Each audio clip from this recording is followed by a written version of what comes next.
नमस्कार, मैं डॉक्टर रजनीश कुमार आप सभी का एक बार फिर से हार्दिक स्वागत करता हूं। प्रिय विद्यार्थियों, आज के वीडियो लेक्चर में हम वस्तुनिष्ठ संकलन पर आधारित आचार्य रामचंद्र शुक्ल कृत हिंदी साहित्य का इतिहास पर जो हमने पुस्तक लिखी है, उसमें शुक्ल आधारित विगत वर्षों में पूछे गए प्रश्नों के संकलन पर हम बातचीत कर रहे हैं। हमने पहले के वीडियो में क्वेश्चन 1 से लेकर 100 तक आप सभी से चर्चा की थी।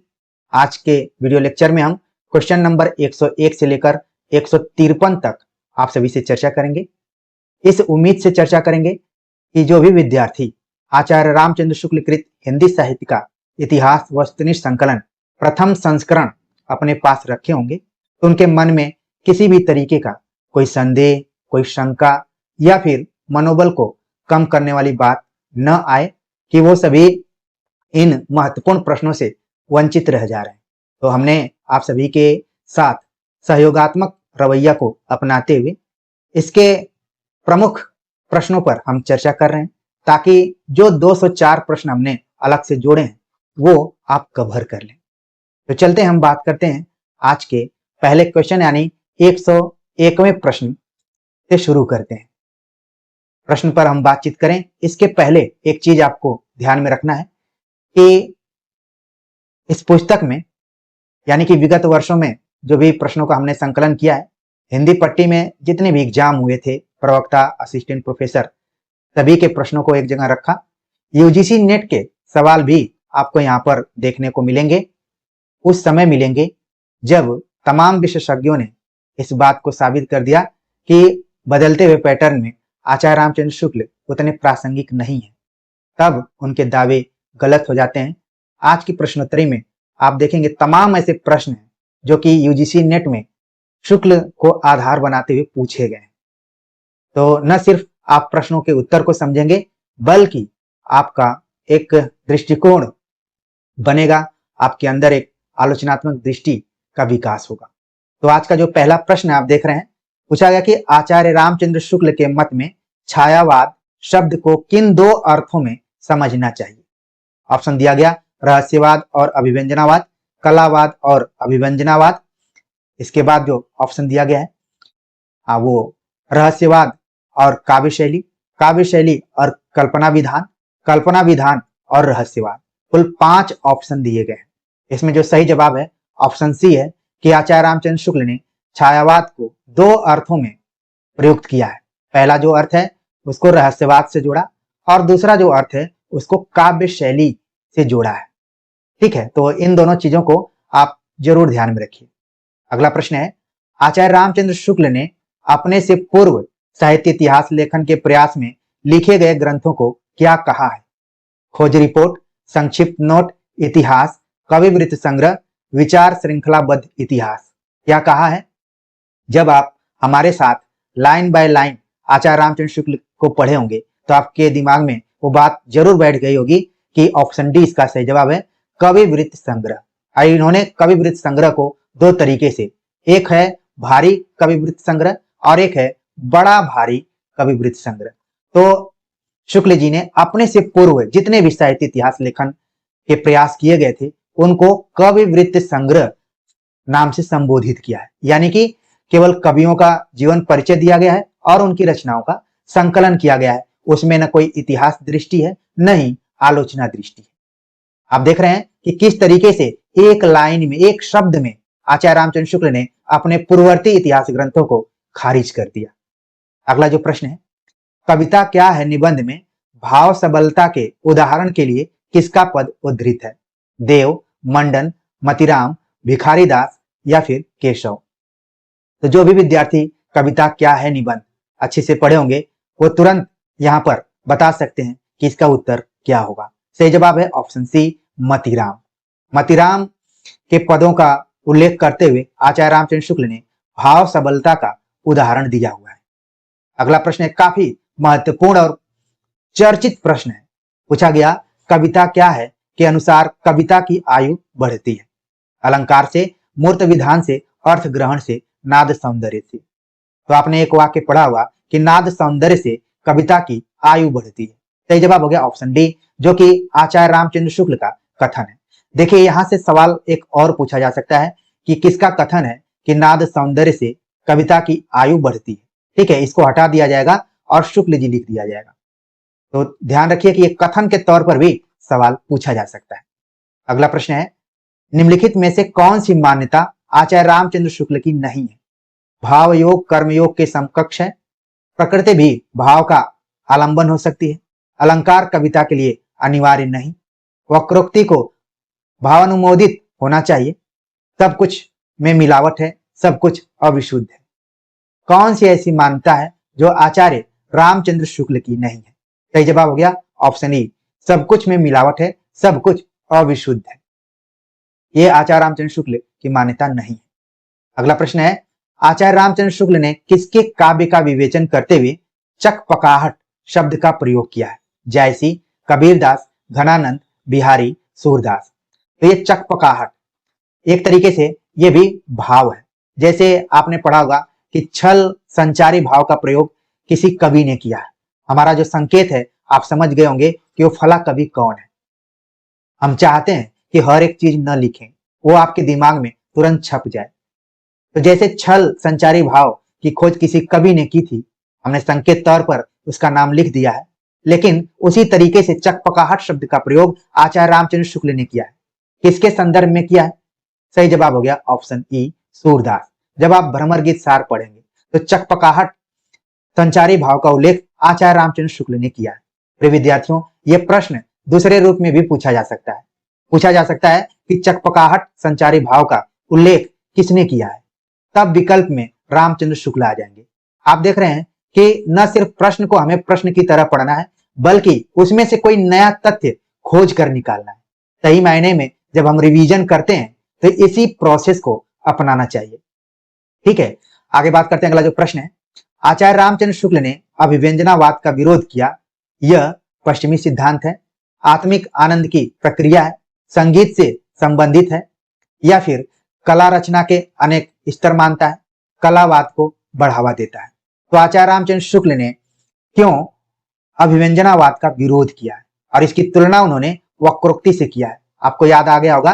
ठीक है, कुंतक के सिद्धांत से किया है। अभिव्यंजनावाद किसका है, यह भी आपके दिमाग में छपना चाहिए, तभी मानकर चलिए कि आप सही दिशा में तैयारी कर रहे हैं। प्रिय विद्यार्थियों, आप सभी को तमाम लोग पीडीएफ इत्यादि देने का प्रयास कर रहे होंगे। आप पीडीएफ भी पा जाएंगे, लेकिन आपकी जो समझ है वो विकसित नहीं होगी। इसलिए मूल किताबों को पढ़ने का प्रयास कीजिए, किताबों को खरीद कर पढ़ने का प्रयास कीजिए, उनसे दोस्ती कीजिए। सफल वही विद्यार्थी होंगे जो किताबों को अपने सामने रखकर पढ़ेंगे। बाकी विद्यार्थी केवल तैयारी का ढोंग करते रह जाएंगे, दिखाते रहेंगे कि हमारा टैब चार्ज नहीं है, हमारी मोबाइल चार्ज नहीं है, मोबाइल से देखने में आंख में प्रॉब्लम हो रहा है, तमाम चीजें वो कह सकते हैं। इसलिए मूल किताब पढ़िए। कहा जाता है समझदार के लिए इशारा काफी होता है। तो अभिव्यंजनावाद का विरोध आचार्य रामचंद्र शुक्ल ने क्यों किया? क्योंकि उनका मानना था कि ये कलावाद को बढ़ावा देता है। एकदम से विरोधी थे आचार्य रामचंद्र शुक्ल कलावाद के, एकदम से। अगला जो प्रश्न है, इससे इस काल को रस के विचार से कोई श्रृंगार काल कहे तो कह सकता है, रीति काल के लिए यह कथन किसका है? ये बड़ा ही इंपॉर्टेंट क्वेश्चन है। ये उत्तर प्रदेश की परीक्षाओं में भी पूछा जा चुका है और अन्य हिंदी क्षेत्रों में भी पूछा जा चुका है। आप देख रहे हैं कि बड़ा ट्विस्ट लिए हुए एक क्वेश्चन है। कहा गया कि इससे इस काल को रस के विचार से कोई श्रृंगार काल कहे तो कह सकता है, रीति काल के लिए यह कथन किसका है? विश्वनाथ प्रसाद मिश्र, रामचंद्र शुक्ल, कृष्ण बिहारी मिश्र, मिश्र बंधु, जॉर्ज ग्रियर्सन। सही जवाब हो गया ऑप्शन बी, रामचंद्र शुक्ल। रामचंद्र शुक्ल ने यह सुझाव दिया कि रस के दृष्टिकोण से देखें, श्रृंगार रस के दृष्टिकोण से देखें तो इसको हम श्रृंगार काल कह सकते हैं। इन्होंने केवल संकेत किया, आप ही लोगों की तरह तेज तर्रार विश्वनाथ प्रसाद मिश्र ने उसको कैच कर लिया और उन्होंने इसको श्रृंगार काल कह दिया। जब सवाल पूछा जाए कि रीति काल को श्रृंगार काल किसने कहा है, तब आपका उत्तर विश्वनाथ प्रसाद मिश्र होगा, और किसने सुझाव दिया था या फिर सलाह दिया था, तब उत्तर रामचंद्र शुक्ल हो जाएगा। केवल सोच और समझने की यहाँ पर जरूरत है, नहीं तो जल्दीबाजी में जो नए नवेले अभी डेब्यू कर रहे हैं परीक्षाओं में विद्यार्थी, वो तुरंत विश्वनाथ प्रसाद मिश्र लगाकर बैठे रहेंगे और जब आंसर की आएगी तो चारों तरफ दौड़ेंगे कि कोई प्रूफ दे दो भाई कि विश्वनाथ प्रसाद मिश्र हैं। कुछ किताबों में मिल भी जाएगा, लेकिन आपकी समझ विकसित होगी सही से पढ़ने पर। प्रिय विद्यार्थियों, बिल्कुल आपको याद हो गया होगा कि रीतिकाल को उत्तर मध्यकाल, रीतिकाल, ठीक है, श्रृंगार काल, तमाम नाम दिए गए, लेकिन किसने क्या नाम दिया है? तमाम इतिहास लिखे गए, लेकिन उसका सूत्र कहां से जुड़ रहा है? रामचंद्र शुक्ल से जुड़ रहा है। तो अनायास ये चैनल रामचंद्र शुक्ल के बारे में महत्वपूर्ण चीजों को नहीं बताता है, क्योंकि उसकी महत्ता है। इसीलिए बार बार हम जोर देते हैं कि भले लग रहा है कि परीक्षाएं नई दृष्टिकोण से कराई जाएंगी, लेकिन शुक्ल हमेशा प्रासंगिक रहेंगे, क्योंकि वो एकदम से प्राण है हिंदी साहित्य। अगला जो प्रश्न है, श्रद्धालु और भक्त में क्या अंतर है? श्रद्धालु महत्व को स्वीकार करता है, पर भक्त महत्व की ओर अग्रसर होता है। श्रद्धालु प्रेम से परे होता है, पर भक्त प्रेममय होता है।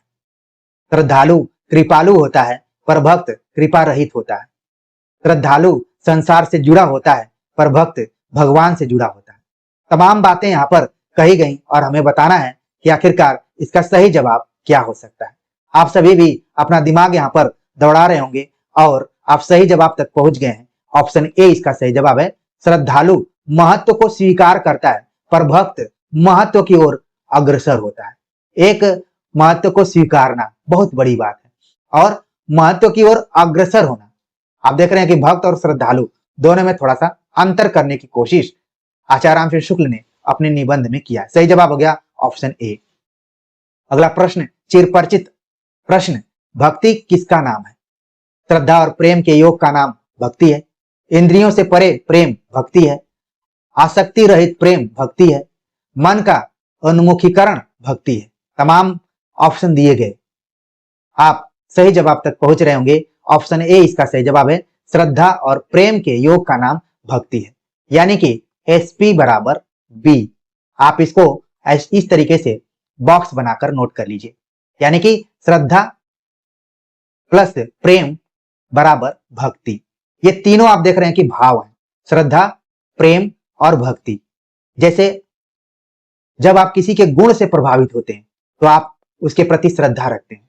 जब आप किसी के रूप से प्रभावित होते हैं तो आपको प्रेम हो जाता है। जब आप किसी के गुण और रूप दोनों से प्रभावित होते हैं तो वो भक्ति कहलाती है। तमाम लोग हैं, सबके अलग अलग भगवान हैं, सबकी अलग अलग ईश्वर में आस्था है। जैसे आप सभी मेरे प्रति श्रद्धा का भाव रखते होंगे, क्योंकि जो शिक्षक का गुण है वो हमारे अंदर आप देखते होंगे। मैं देखने में तो उतना हैंडसम हूं नहीं कि आपको मेरे प्रति प्रेम होगा। आज जिसको प्रेम होना है उसको हो चुका है, वो मेरे साथ भी है। तो श्रद्धा और प्रेम के योग का नाम भक्ति है। अब मान लीजिए आपको ये PDF मिल जाता, लेकिन आप जीवन भर इसको बस रटते रहते, आज आप समझ गए। अगला जो प्रश्न है, श्रद्धा के विषय कौन से हैं?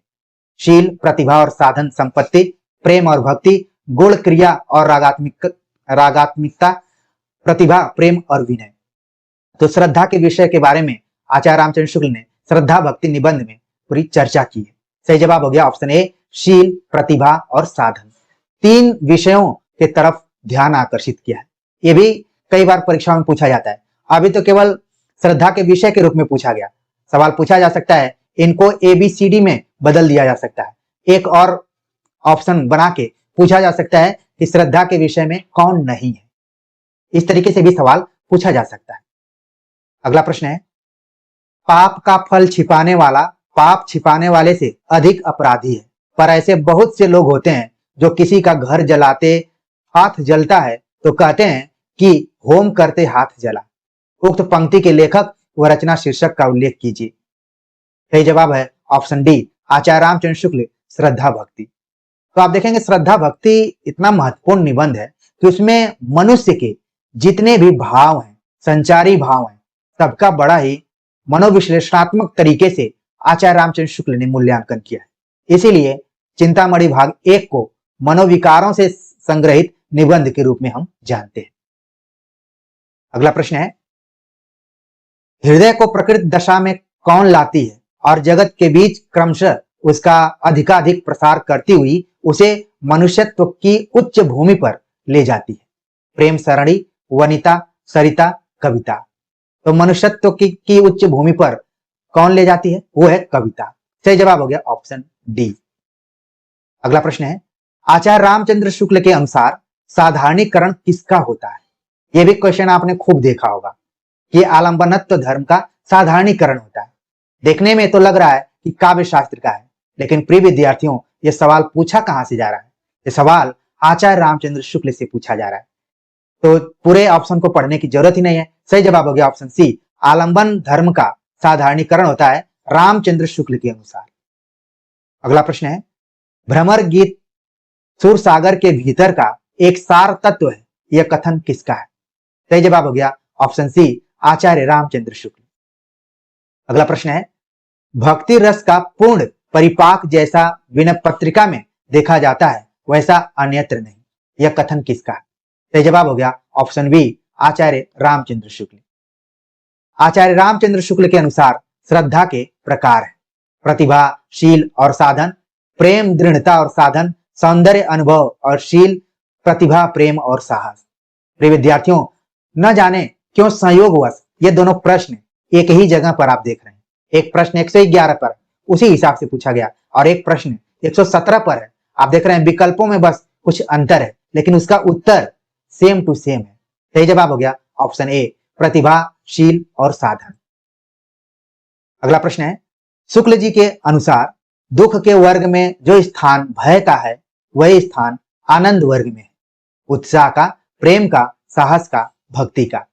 तो सही जवाब हो गया ऑप्शन ए, उत्साह का। जब आप उत्साहित होते हैं, ठीक है, तो आप आनंदित होते हैं। जब आप दुख में रहते हैं तो आप भयभीत होते हैं।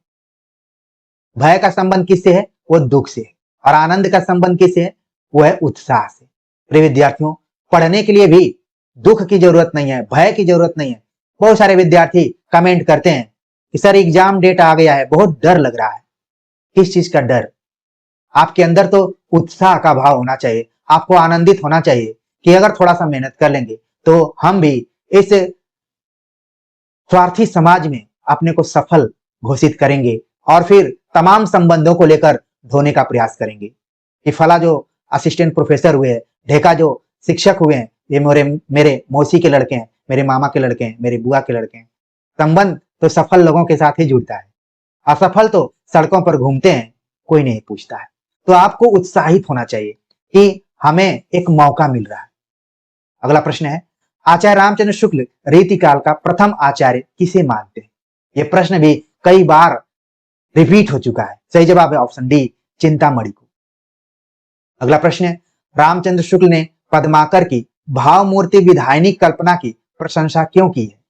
भाषा की ललित पदावली के कारण, लाक्षणिक शब्दों की छटा के कारण, सुंदर कोमल भाव तरंग के कारण, इन तीनों गुणों से युक्त शैली के कारण। तो किसके कारण आचार्य रामचंद्र शुक्ल ने पद्माकर की भाव मूर्ति विधायनी कल्पना की प्रशंसा की? आपके दिमाग में इसका जवाब जरूर जल्दी जल्दी आ रहा होगा। सही जवाब है कि जो तीनों गुण है, भाषा के दृष्टिकोण से, लाक्षणिक शब्दों के दृष्टिकोण से, सुंदर कोमल भाव तरंग के दृष्टिकोण से, सभी के हिसाब से यह बात कही गई। ऑप्शन डी इसका सही जवाब है। ठीक, ये कहा जा सकता था, यहाँ पर उपयुक्त सभी भी लिखा जा सकता था, लेकिन सवाल पूछने का जो एक पैटर्न है, ढंग है, आप देख रहे हैं कि थोड़ा थोड़ा बदला हुआ सा दिखाई दे रहा है। अगला प्रश्न है, पहले जैसे गाथा या गाहा कहने से प्राकृत का बोध होता था, वैसे ही पीछे कहने से अपभ्रंश या लोक प्रचलित काव्य भाषा का बोध होने लगा। आचार्य शुक्ल के इस कथन के रिक्त स्थान में होगा। तो क्या होगा? चौपाई या चौपई, रासो या रासक, दोहा या दूहा, छप्पर। सही जवाब हो गया ऑप्शन सी, दोहा या दूहा। जैसे हम गाथा को गाहा कहते हैं, उसी तरीके से दोहा को दूहा कहते हैं। ये भी सवाल खूब पूछा जाता है। सही जवाब हो गया ऑप्शन सी। अगला प्रश्न भी आप देखेंगे कि रिपीटेड है, लेकिन बदलते हुए पैटर्न में। स्वतंत्र पुस्तक के रूप में प्रकाशित होने से पूर्व आचार्य शुक्ल का हिंदी साहित्य का इतिहास किस रूप में प्रकाशित हुआ था? यानी स्वतंत्र पुस्तक हिंदी साहित्य का इतिहास, लेकिन उसके पहले किस रूप में प्रकाशित हुआ था? सही जवाब है, ऑटोमेटिक आपका दिमाग सही जवाब तक पहुंचेगा, हिंदी शब्द सागर की भूमिका। अब हिंदी शब्द सागर की भूमिका बाद में किस नाम से प्रकाशित हुई? हिंदी साहित्य का विकास, फिर हिंदी साहित्य का इतिहास, तीसरे नंबर पर हिंदी साहित्य का इतिहास। फिर आगे चलकर आप ही की तरह सामान्य शोधार्थी और शिक्षक डॉक्टर रजनीश कुमार ने आचार्य रामचंद्र शुक्ल कृत हिंदी साहित्य का इतिहास वस्तुनिष्ठ संकलन निकाला। वो विद्यार्थी जो भयभीत हो रहे हो किताब से, वो उत्साहित होकर आनंद के साथ पूरा आचार्य रामचंद्र शुक्ल का इतिहास ग्रंथ पढ़ें। तो इस किताब का आप देख रहे हैं कि कितना मॉडिफिकेशन हुआ है। कभी कभी अपनी भी बड़ाई करनी पड़ती है। अगला जो प्रश्न है, हिंदी रीति ग्रंथों की परंपरा चिंतामणि त्रिपाठी से चली, अतः रीति काल का आरंभ उन्हीं में से मानना चाहिए। इस कथन के लेखक कौन है? सही जवाब हो गया ऑप्शन ए, आचार्य रामचंद्र शुक्ल।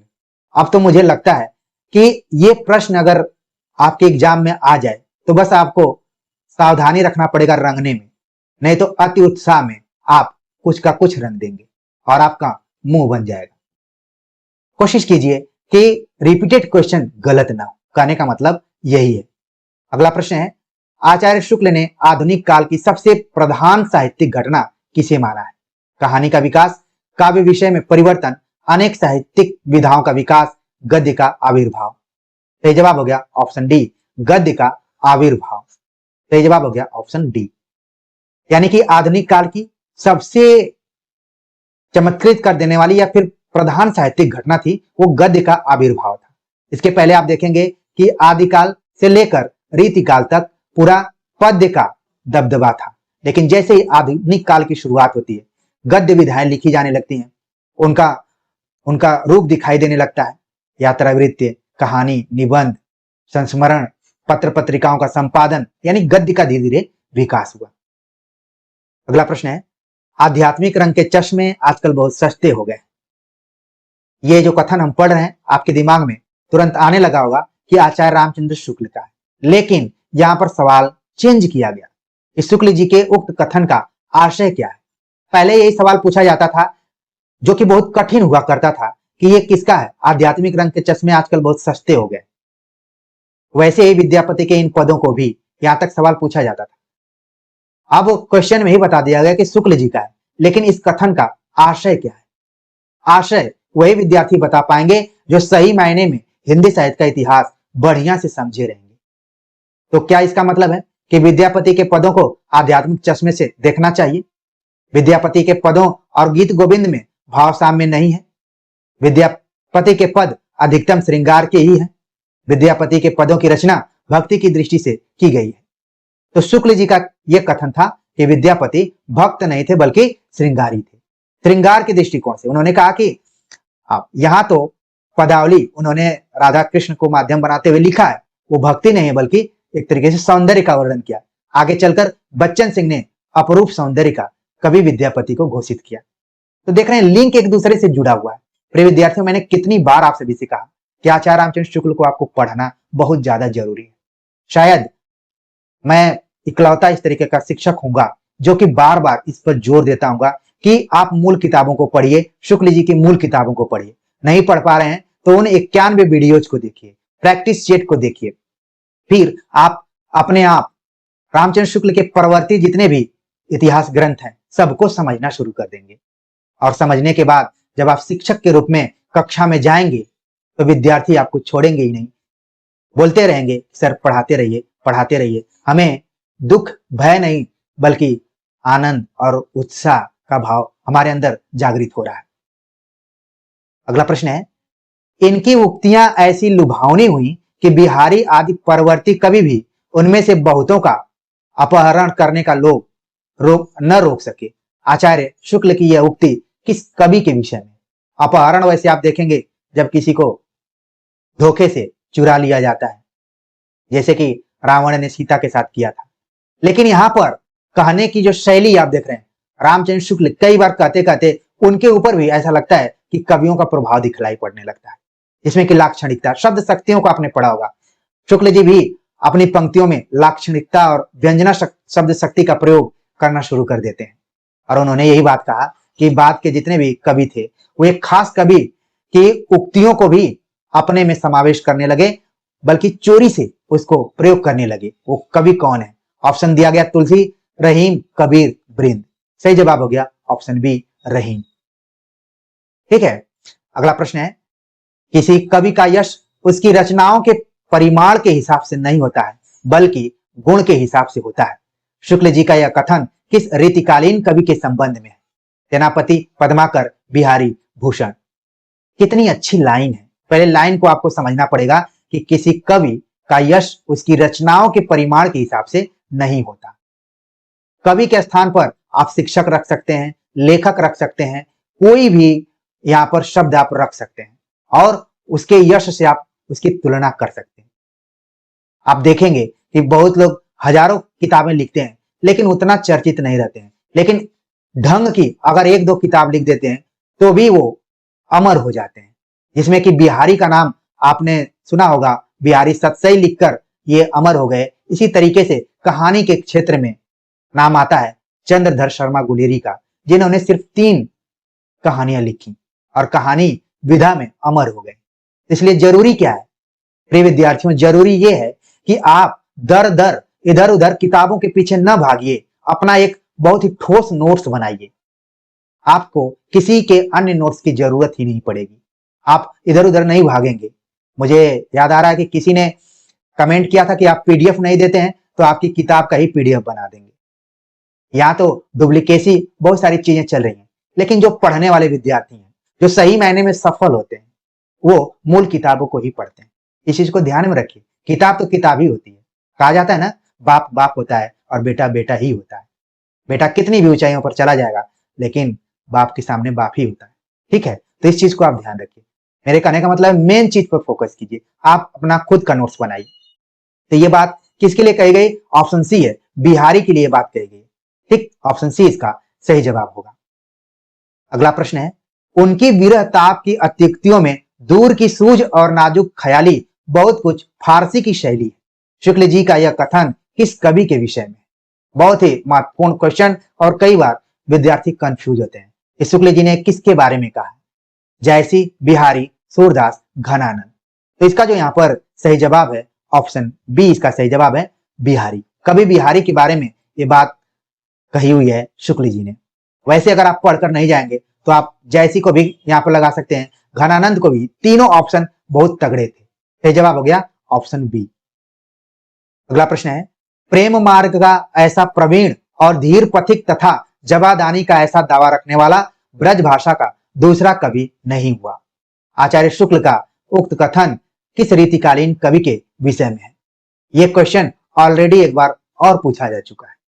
कहने का मतलब है कि आपको अपने दिमाग में, अपनी स्मृति में यह जरूर होना चाहिए कि यह क्वेश्चन कितना महत्वपूर्ण है। ऑप्शन दिया गया बिहारी, देव, घनानंद, रसलीन। सही जवाब हो गया ऑप्शन सी, घनानंद। ठीक है, अगला प्रश्न है, इनका सा अर्थ सौष्ठव और नवोन्मेष बिरले ही कवियों में मिलता है। रीतिकाल के कवियों में से बड़े ही प्रगल्भ और प्रतिभा संपन्न कवि थे। शुक्ल जी का उक्त कथन किस कवि के संदर्भ में? देख रहे हैं, अब प्रश्न में ही शुक्ल जी को समेट दिया जा रहा है। पहले यही ऑप्शन में हुआ करते थे और तमाम ऐसे विद्यार्थी जो कभी एक अक्षर भी नहीं पढ़ते थे और वो शुक्ल जी लगा देते थे, और जो खूब पढ़कर जाते थे, दिमाग लगाते थे परीक्षाओं में, उनका गलत हो जाता था। लेकिन अब देखिए यहाँ पर, अब यहाँ पर क्वेश्चन में ही शुक्ल जी को रख दिया जा रहा है और ऑप्शन अब कवियों से संबंधित है। सही जवाब हो गया ऑप्शन बी, देव। ठीक, अगला प्रश्न है, आचार्य रामचंद्र शुक्ल की समीक्षा पद्धति से संबंधित कौन सा कथन गलत है? यानी आचार्य रामचंद्र शुक्ल की जो आलोचना दृष्टि है, समीक्षा पद्धति है, उसके बारे में कौन सा कथन गलत है? आप देख रहे हैं कि क्वेश्चन काफी लंबा चौड़ा है, लेकिन हमें थोड़ा ध्यान देना पड़ेगा। समीक्षा में रचनाकारों की विशेषताओं और उसकी अंतः प्रवृत्तियों की सर्वप्रथम आचार्य शुक्ल ने ही ध्यान आकृष्ट किया। ठीक है, उन्होंने आलोचना का ढांचा भारतीय रहने दिया, लेकिन उसका बाह्य रूप और रचना विधान पश्चिम से लिया। समीक्षा के सैद्धांतिक मानदंड स्थापना का ऐतिहासिक काम आचार्य शुक्ल ने किया, लेकिन उन सिद्धांतों को व्यावहारिकता के धरातल पर कार्यान्वित करने का गुरुतर दायित्व उन्होंने भावी समीक्षकों को सौंप दिया। हिंदी समीक्षा को उन्होंने ये युगानुरूप नवीनता प्रदान की। तो इसका जो यहाँ पर सही जवाब है वो आपके दिमाग में आना चाहिए। कई बार क्या होता है कि जो बहुत लंबा चौड़ा ऑप्शन होता है वही सही हो जाता है। तो सबसे लंबा चौड़ा जो ऑप्शन था वो ऑप्शन सी था, समीक्षा के सैद्धांतिक मानदंड स्थापना का ऐतिहासिक काम आचार्य शुक्ल ने किया, लेकिन सिद्धांतों को व्यावहारिक लाने के धरातल पर काम करते हुए उन्होंने आगे के शिक्षकों को सौंप दिया कि हिंदी आलोचना का विकास कैसे करना है। तो ये इतना बड़ा काम जब शुक्ल जी ने किया है तो आपको तो पढ़ना ही पड़ेगा। अगला प्रश्न है, आचार्य रामचंद्र शुक्ल ने हिंदी साहित्य का इतिहास में साहित्य इतिहास की अवधारणा स्पष्ट करते हुए जनता की चित्तवृत्ति पर प्रभाव डालने वाली किस परिस्थिति का जिक्र नहीं किया है? यदि आपने वस्तुनिष्ठ संकलन अच्छे से पढ़ा होगा तो वहां पर भी इस प्रश्न को रखा गया है। ठीक है, वहां तो एक एक लाइन को हमने आधार बनाते हुए प्रश्नों को तैयार किया है। उसी में से एक प्रश्न आप देख रहे हैं कि कौन सी ऐसी परिस्थिति है जिसका जिक्र शुक्ल जी ने नहीं किया है? राजनीतिक, सामाजिक, सांप्रदायिक, सांस्कृतिक। सही जवाब हो गया ऑप्शन डी, सांस्कृतिक परिस्थिति का उल्लेख शुक्ल जी ने नहीं किया है। अगला प्रश्न है, आचार्य रामचंद्र शुक्ल ने हिंदी साहित्य का इतिहास में सरस्वती में प्रकाशित निम्नलिखित कहानियों का वर्णन करते हुए इनमें से 3 कहानियों को मार्मिकता की दृष्टि से भाव प्रधान कहानियों के रूप में चुना है।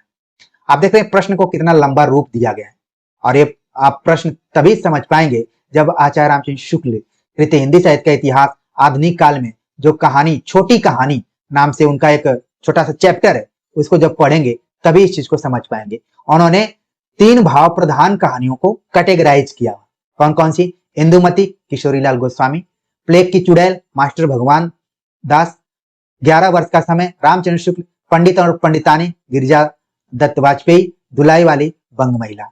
अब इसमें से यूजीसी नेट के पैटर्न पर आप सवाल देख रहे हैं कि नीचे कूट दिया गया है, उसके आधार पर हमें बताना है कि आखिरकार इसका सही जवाब यहाँ पर क्या होगा। इसका जो सही जवाब है ऑप्शन बी है, ए सी ई। ठीक है, ए सी और ई, यानी कि उन्होंने इंदुमती को रखा भाव प्रधान कहानी में, फिर इसके बाद 11 वर्ष का समय, अपनी जो कहानी है खुद आप देख रहे हैं कि जिसके इतिहास ग्रंथ को हम पढ़ रहे हैं उसको भी रख लिया, और दुलाई वाली बंग महिला रामचंद्र शुक्ल की बहुत अच्छी दोस्त, मिर्जापुर की रहने वाली, कई बार उनकी कहानियों का उल्लेख शुक्ल जी ने किया है। तो देख रहे हैं कैसे उस जमाने में भी किस तरीके से परिचयवाद चलता था, शुक्ल जी ने इसको बिल्कुल यहाँ पर रखा हुआ है। सही जवाब हो गया ए सी ई। इस तरीके से प्रिय विद्यार्थियों, पीडीएफ आप पढ़ते रह जाएंगे, पीडीएफ के पीछे बिल्कुल मत भागिए, नहीं तो एक दिन आप पीडीएफ के नीचे दब जाएंगे। चीजों को आप समझिए। आप लोग कई बार सच्ची चीजें बहुत ही कड़वे अंदाज में बोलनी पड़ती हैं, बाकी जब विद्यार्थी एक से अधिक बार कुछ कुछ नंबरों से रुकते हैं तो खुद का दिमाग खुल जाता है। मुझे आए दिन विद्यार्थी मिलते हैं कि सर जब से आपसे हम पढ़ रहे हैं, हिंदी साहित्य का इतिहास पढ़ रहे हैं, कोई भी मतलब पोर्शन पढ़ते हैं तो ऐसा लगता है कि कोई गार्जियन पढ़ा रहा है। तो मैं तो आप सभी का गार्जियन हूं ही। तमाम व्यस्तताओं के बावजूद हमारा ध्यान आप सभी के ऊपर रहता है कि हमारे वो विद्यार्थी, वो गंभीर विद्यार्थी जो मुझसे बहुत स्नेह रखते हैं, हमारा इंतजार कर रहे होंगे। और आप जानते हैं कि इंतजार में कितनी पीड़ा होती है। क्या आपने किसी का कभी इंतजार किया है? जो किया होगा वही समझेगा। बहुत लोग इंतजार नहीं करते हैं, इसलिए वो प्रेम नहीं कर पाते हैं। प्रेम वही करता है जिसके अंदर बहुत धैर्य हो, इंतजार करने वाला हो। अगला जो प्रश्न है, रामचंद्र शुक्ल के अनुसार रीति ग्रंथकार कवि है। रीति ग्रंथकार कवि, आपको अनायास वस्तुनिष्ठ संकलन पुस्तक आ जानी चाहिए कि किस हिसाब से हमने उसको पूरा कैटेगराइज किया हुआ है, जो हमने विषय सूची बनाया हुआ है। बड़ा ही वैज्ञानिक, शुक्ल जी को पढ़ते पढ़ते एक वैज्ञानिक इसमें दृष्टि आ गई कि इस तरीके से अगर करेंगे। प्रिय विद्यार्थियों, नकल करना बहुत आसान होता है, लेकिन कोई रचनात्मक काम करना बहुत कठिन होता है। उसके लिए पसीने छूट जाते हैं।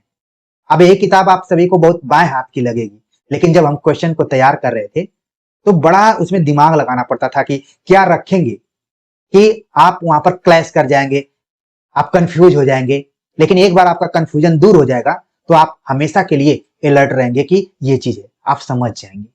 उसी हिसाब से हमने इस किताब को रचा है। रचा है, मैं शब्द का प्रयोग कर रहा हूं, चोरी नहीं की है। चोर चौराहे चौराहे पर घूम रहे हैं। अगला जो प्रश्न है यहाँ पर, रामचंद्र शुक्ल के अनुसार रीति ग्रंथकार कवि नहीं है। आपको हमने समय दिया था कि आप पढ़ लें कि कुलपति मिश्र, बेनी बंदीजन, बख्शी हंसराज, गुमान मिश्र, ग्वाल कवि। यहाँ पर आप देख रहे हैं कि कुल 5 कवियों का नाम दिया गया है, उसमें से हमें सही का उत्तर चयन करना है कि आखिरकार वो कौन कवि है।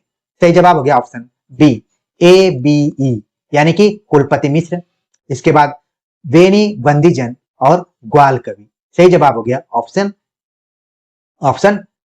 बी हो गया। ठीक, अगला जो प्रश्न है यहाँ पर, रामचंद्र शुक्ल ने आदिकाल के अपभ्रंश काव्य शीर्षक प्रकरण में निम्न कवियों का उल्लेख किया है। अब आपको वो चैप्टर याद आने लगा होगा जो आदिकाल 4 प्रकरणों में बटा हुआ है। पहले सामान्य परिचय, फिर इसके बाद अपभ्रंश काव्य, फिर देश भाषा काव्य, फिर इसके बाद अंतिम जो है वो फुटकल काव्य। आपको याद आ गया होगा। उसी में से पूछा गया, देखिए किस तरीके से क्रिएटिव क्वेश्चन पूछे जा रहे हैं। वही इसको ठीक कर पाएगा जो मूल टेक्स्ट पढ़ा रहेगा, जो एक अच्छे शिक्षक के संगत में पढ़ा रहेगा, वही इस प्रश्न को हल कर लेगा। उम्मीद करता हूं कि बातों ही बातों में आपका दिमाग इन विकल्पों पर होगा। मधुकर कवि, श्रीधर, देवसेन, सोमप्रभु सूरी, विद्याधर कौन है जो अपभ्रंश काव्य शीर्षक प्रकरण में शामिल है, उनका उल्लेख किया गया है। तो सही जवाब हो गया option D, C D E, यानी कि देवसेन का उल्लेख किया गया, सोमप्रभु सूरी का उल्लेख किया गया और विद्याधर का उल्लेख किया गया। ठीक, सही जवाब हो गया ऑप्शन डी, इसका सही जवाब हो गया सी, डी और ई।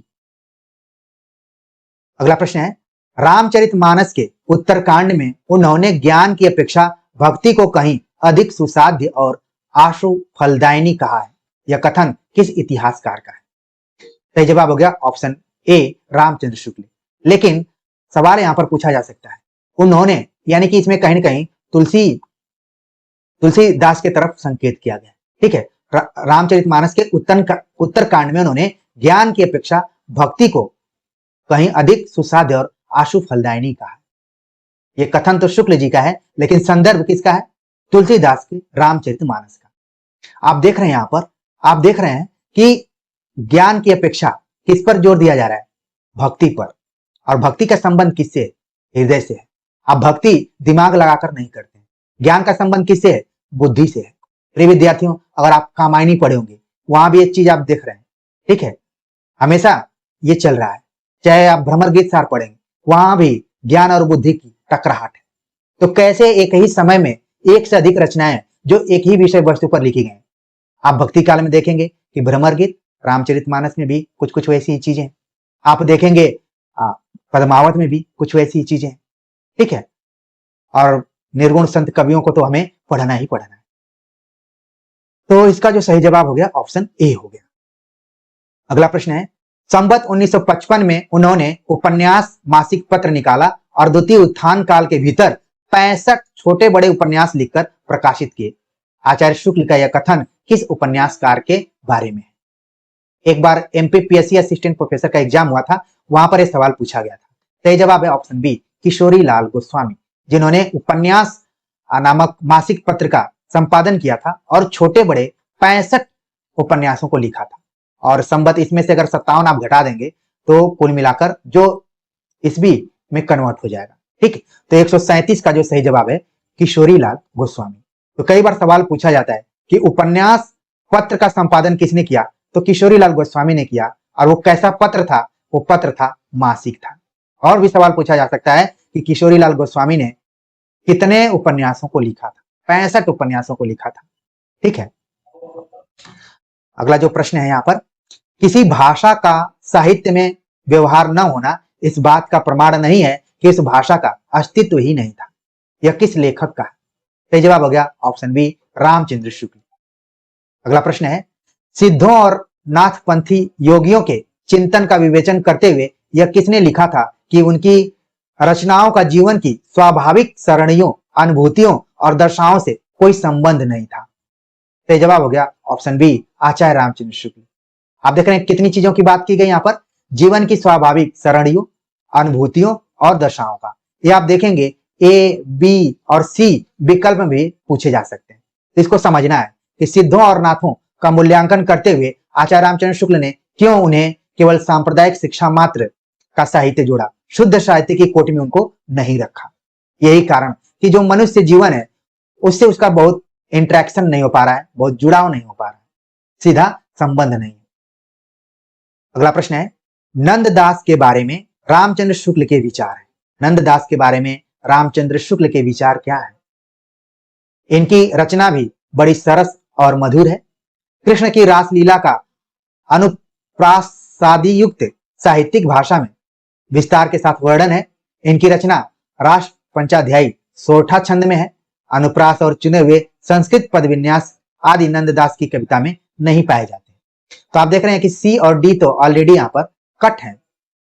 आप जानते हैं रास पंचाध्यायी किस छंद में है। मैं चाहूंगा कि हमारे जो विद्यार्थी हैं अभी तक तन्मयता के साथ देख रहे हैं, उत्साह के साथ देख रहे हैं, आनंद की अनुभूति करते हुए इस पूरे प्रश्नों को देख रहे हैं, तो तुरंत बताएंगे कि रास पंचाध्यायी किस छंद में है। ये भी सवाल खूब पूछा जाता है। तो इसका जो यहाँ पर सही जवाब हो रहा है 140 का, वो ऑप्शन बी है, ए और बी। ठीक है, ये और बी क्या है? रामचंद्र शुक्ल नंददास के बारे में अपने इतिहास ग्रंथ में लिखते हैं। अगला प्रश्न है, पद्माकर भट्ट के बारे में रामचंद्र शुक्ल का विचार। पद्माकर भट्ट यानी पद्माकर के बारे में रामचंद्र शुक्ल के विचार क्या है? ऐसा सर्वप्रिय कवि इस काल के भीतर बिहारी को छोड़ दूसरा नहीं हुआ, परंतु पद्माकर की कल्पना दृष्टि बिहारी से कमतर थी। पद्माकर की रमणीयता ही सर्वप्रियता का एकमात्र कारण है। पद्माकर की भाषा कड़कती होते हुए भी कबीर जैसी नहीं है। तो कौन कौन सी बातें हैं जो कि आचार्य रामचंद्र शुक्ल ने पद्माकर के बारे में कही हुई है? तो यहाँ पर आप देख रहे हैं, यहाँ पर ऑप्शन के हिसाब से हम देखेंगे कि इसका सही जवाब क्या होगा। इसका सही जवाब यहाँ पर हो रहा है ए और सी, यानी कि ए और सी। ठीक, ऐसा सर्वप्रिय कवि इस काल के भीतर बिहारी को छोड़कर दूसरा नहीं हुआ। यानी जो शुक्ल जी हैं वो भी कंफ्यूज है कि बिहारी को पहले नंबर पे रखा जाए कि पद्माकर को रखा जाए। तो देखिए कहने का जो ढंग है कि सर्वप्रियता की अगर बात की जाएगी तो जितनी लोकप्रियता सर्वप्रियता पद्माकर की है उतने ही बिहारी की भी है। पद्माकर की रमणीयता इस सर्वप्रियता का एकमात्र कारण है। देख रहे हैं कैसे ए ऑप्शन सी से कनेक्ट है। ये भी आपको ध्यान रखना है कि विकल्पों को पढ़ते हुए कनेक्शन को, जुड़ाव को भी आपको ध्यान रखना है। सही जवाब हो गया ए और सी, ऑप्शन ए इसका सही जवाब है। प्रिय विद्यार्थियों, मुझे नहीं पता कि आप लोग कितने अच्छे से समझ पा रहे हैं। आप जरूर कमेंट कीजिएगा। आपका कमेंट ही हमारे संप्रेषण का एक जरिया है, एक माध्यम है। अगला प्रश्न है, छायावाद के बारे में रामचंद्र शुक्ल की स्थापना है। छायावाद बड़ी सहृदयता के साथ प्रभाव साम्य पर ही विशेष लक्ष्य रखकर चला है। छायावाद की रचनाएं गीतों के रूप में ही अधिकतर होती हैं। छायावाद में रचना अनुयुक्ति पद्धति पर नहीं की जाती। व्यंजना पद्धति का प्रगल्भ और प्रचुर विकास छायावाद की काव्य शैली की असली विशेषता नहीं है। हमें बताना है कि इसका आखिरकार सही उत्तर क्या होगा। का सही उत्तर है ऑप्शन ए और ऑप्शन बी। सी और डी एकदम से गलत है। सही जवाब हो गया ऑप्शन ए और बी, यानी कि शुक्ल जी ने यह माना कि छायावाद बड़ी सहृदयता के साथ प्रभाव साम्य पर ही विशेष लक्ष्य रखकर चला। छायावाद की रचनाएं गीतों के रूप में ही अधिकतर होती हैं। चाहे वो आप लहर पढ़िए, महादेवी वर्मा की जितनी भी रचनाएं उसको पढ़िए, या फिर सूर्यकांत त्रिपाठी निराला को पढ़िए, या फिर आप पंत को पढ़िए, कहीं न कहीं सब में गीति तत्व की मौजूदगी है। यानी छायावाद की एक खास विशेषता क्या है? गीतात्मकता। अगला प्रश्न है, रामचंद्र शुक्ल के हिंदी साहित्य का इतिहास में दर्ज अष्टछाप के प्रारंभिक 4 कवियों का सही अनुक्रम क्या है? वैसे तो आपने जन्म क्रम के हिसाब से अष्टछाप के कवियों को याद किया होगा, एक बार नहीं 100 बार याद किया होगा, लेकिन यहाँ पर आप सभी को बताना है रामचंद्र शुक्ल के आधार पर कि उन्होंने हिंदी साहित्य का इतिहास में जिन अष्टछाप कवियों का उल्लेख किया है उसमें से वो 4 कवि कौन है।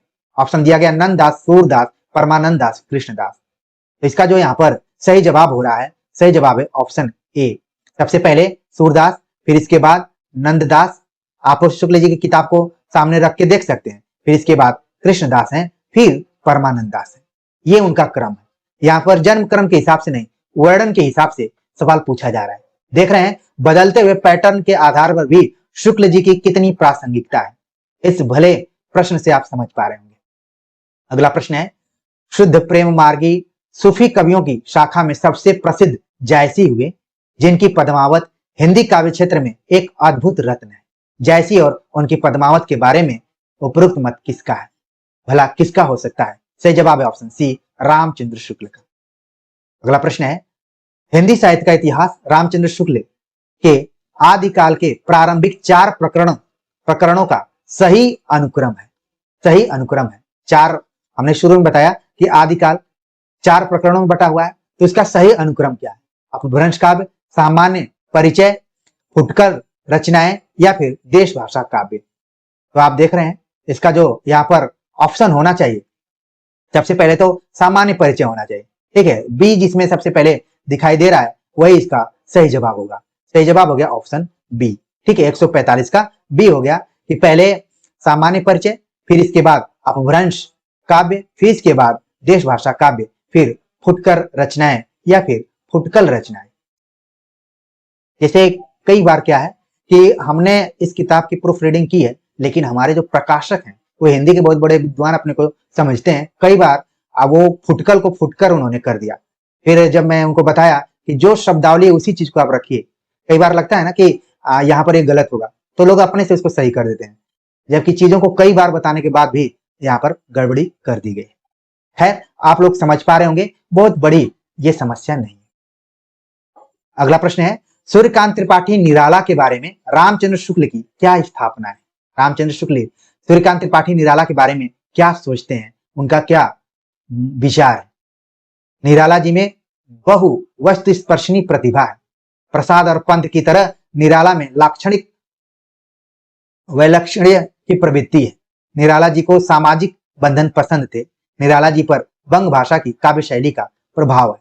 तो कौन सी मुख्य स्थापनाएं शुक्ल जी ने दी है? तो सबसे पहला तो ए तो बिल्कुल एकदम से इसमें सही है, ठीक है। ए इसमें बिल्कुल सही है। इसके बाद आप देखेंगे कि डी सही है, ठीक। सामाजिक बंधन पसंद थे, बिल्कुल गलत बात। अगर निराला के बारे में ये बात कही जाए, उन्होंने तो मनुष्य की स्वतंत्रता के साथ साथ कविता की स्वतंत्रता के बारे में भी बातचीत की है। जिस तरीके से मनुष्य बंधनों से मुक्त है, उसी तरीके से कविता को भी छंदों से मुक्त करना चाहिए।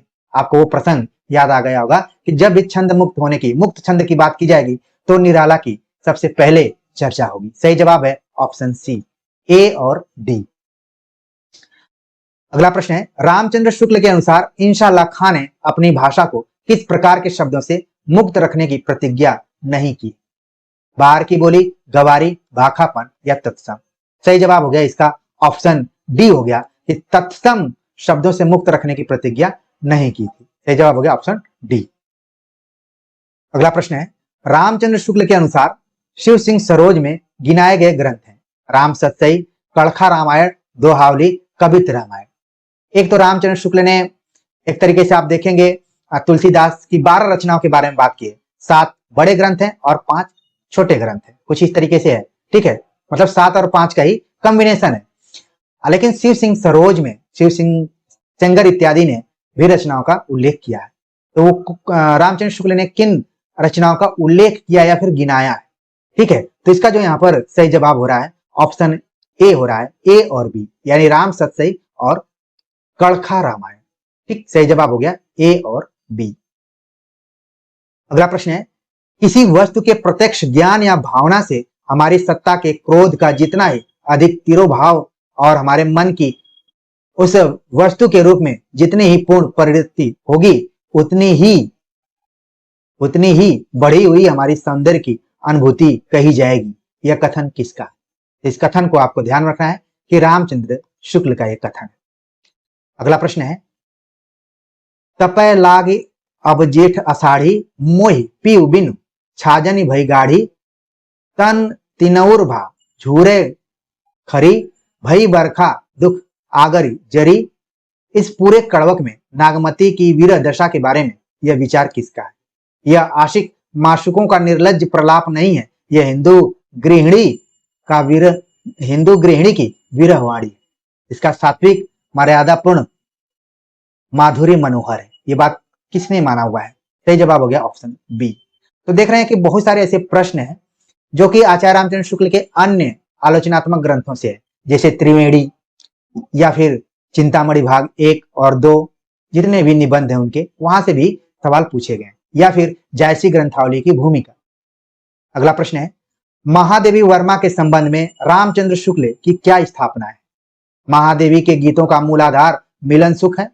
छायावादी कवियों में महादेवी वर्मा ही रहस्यवाद के अंतर्गत है। महादेवी के गीतों में अनूठी व्यंजना है। महादेवी के गीतों में वास्तविक अनुभूतियां हैं, रमणीय कल्पना नहीं। इसमें से हमें सही उत्तर का चयन करना है। तो देख रहे हैं थोड़ा सा प्रश्न यहाँ पर बड़ा हो रहा है। इसका जो यहाँ पर आप देख रहे हैं कि जो सही जवाब है वो है ऑप्शन बी और सी, यानी कि छायावादी कवियों में महादेवी वर्मा ही रहस्यवाद के अंतर्गत है और महादेवी के गीतों में अनूठी व्यंजना है। ये दोनों ऑप्शन क्या है? शुक्ल जी की मान्यता है या फिर उनकी स्थापना है। ठीक, और विस्तार से पढ़ने के लिए जो 91 वीडियोज हैं उनको भी अच्छे से देखिए, और जो हमने वस्तुनिष्ठ संकलन आप सभी के लिए ही लिखा है उसको भी अपने पास रखिए। अगला प्रश्न है, रामचंद्र शुक्ल के अनुसार चंद बरदाई हैं केवल कवित्व के रचयिता, हिंदी के प्रथम महाकवि, केवल दोहा और तोमर के रचयिता, व्याकरण में पारंगत। तो रामचंद्र शुक्ल ने चंद बरदाई के लिए किन किन विशेषणों का प्रयोग किया है, ये सवाल यहाँ पर पूछा गया है। देख रहे हैं एक एक वाक्य में जो विशेषण प्रयुक्त किए गए हैं उनको यहाँ पर प्रश्न के तौर पर रख दिया गया है। तो इसका जो यहाँ पर सही जवाब हो रहा है ऑप्शन डी हो रहा है, बी और डी, यानी कि हिंदी के प्रथम कवि हैं और व्याकरण में पारंगत है। बाकी तो कई इसमें केवल कवित्व का रचयिता नहीं, तमाम उस समय जो पारंपरिक छंद चल रहे थे उनको भी प्रयोग किया है, उनका भी प्रयोग चंद बरदाई ने किया है। अगला प्रश्न है, रामचंद्र शुक्ल के अनुसार नाथों की संख्या है। रामचंद्र शुक्ल के अनुसार नाथों की संख्या कितनी है? ऑप्शन दिया गया है 10, 9, 8 और 7। तो इसका जो सही जवाब हो गया ऑप्शन बी 9। ठीक, तो सही जवाब हो गया ऑप्शन बी 9। तो प्रिय विद्यार्थियों, हमने आज के वीडियो लेक्चर में कुल 53 प्रश्नों पर बातचीत की। प्रश्न इसमें आप देखें कि बड़े रहे, इसलिए थोड़ा वक्त लगा होगा। हमारी कोशिश ये थी कि अगर आप वक्त दे रहे हैं तो आप चीजों को समझें, चीजों को समझ चुके होंगे और हमेशा के लिए वो चीजें आपके दिमाग में बैठ गई होंगी। तो आज के इस प्रश्नोत्तरी को लेकर, और ये किताब है इसको लेकर आप अगर अमेजन से खरीद रहे हैं तो उस पर आप अपनी टिप्पणी रिव्यू जरूर दीजिए, जिससे कि हमें भी लगे कि हमारा जो काम है, जो श्रम साध्य काम है, वो आप लोगों के काम में आ रहा है। मिलते हैं एक नए टॉपिक के साथ, तब तक के लिए नमस्कार।